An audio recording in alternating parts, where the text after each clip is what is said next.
Find the value of k for which the equation 2x square plus kx plus 2 is equal to 0 has real roots.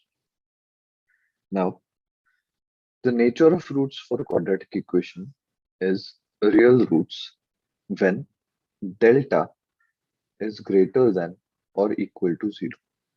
Delta is nothing but b square minus 4ac. So that should be greater than or equal to 0. So we can say it should be b square should be greater than or equal to 4ac.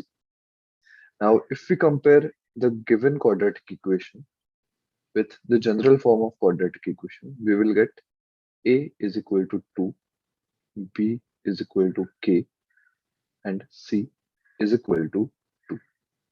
So if we substitute these values in this condition, b square is greater than or equal to 4ac, then we get k square should be greater than or equal to 4 into 2 into 2, that is 16.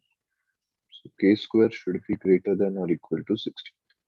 Now, if we take square roots on both sides, then it will become k should be greater than or equal to 4, or we will have k should be less than or equal to minus 4. Okay, so we will have these two things.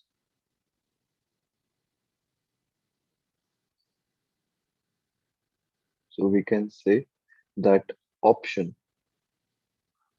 will be option C.